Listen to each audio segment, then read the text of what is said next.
things give me joy in this world.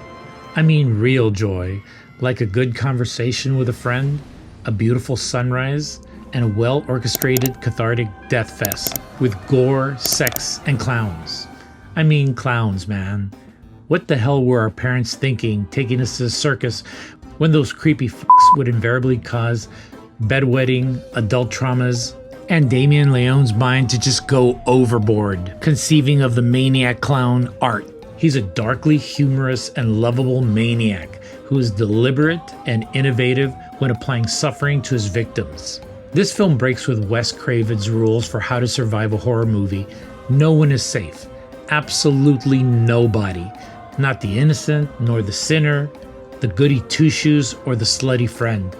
They can all die, and he takes great pride in facilitating this. I've been waiting to watch Terrifier 3 for over 2 years now. When I first cast eyes on Art the Clown in a small theater, because back then it was a limited release film, it was harder to find than Lizzo at a salad bar. The film represented Leone's raw and unabashed take on the horror genre. No cinematic rules or mores were off limit. Well, let's dive into the part 1 of my spoiler-free Terrifier 3 review.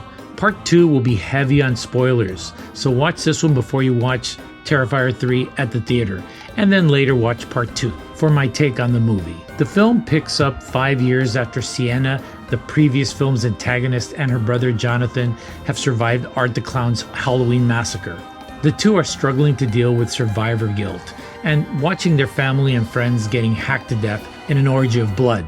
That has a tendency of traumatizing a person. As Christmas approaches, they each attempt to deal with their trauma in their own way. But just when you think they're safe, Art the Clown returns, determined to fuck up their holiday plans. I want to start off by saying that the first Terrifier movie was simply a one-dimensional slasher film.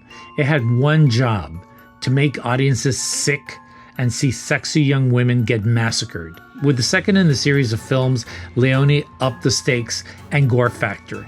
The third one needed to add a backstory and develop characters we could sympathize with and care about. So when they get mangled up and disemboweled, it means more. This was achieved through a noticeably more polished and more natural dialogue between the characters. Other striking differences included lighting, higher film quality, and orders of magnitude better acting. The mime-like Art is a hell of a protagonist. He embodies pure, unadulterated evil and revels in suffering. We get to understand more of his motivations, his powers, and a broader range of emotions. Not emotions like most people have, but rather like a rodent or P. Diddy. Yeah, he gives Art the Clown a serious run for his money. The character arc of Sienna, the protagonist, continues in this installment of the Terrifier verse. And it does not disappoint. She's more natural, she's emotional when she needs to be, and definitely more believable. She performs brilliantly as a woman who underwent an overwhelming trauma. I thought for a moment that the more commercial and clean look might mean that they're holding back on the gore, but I was wrong. Many of the gruesome deaths and actions of Art the Clown and his cohort were on par, if not bloodier, than the previous two films. I won't spoil too much, and I mostly kept to the information that the general public has been exposed to already. It has a 92% audience score on Rotten Tomatoes. It's a must-see, and I give it 5 out of 5 reels, so get your tickets today and go watch immediately. Alright, that's my spoiler-free version. The spoiler-full version is coming soon, so I'll see you then. Let me know your thoughts on the first two, and if you loved this one. And as always, keep watching movies.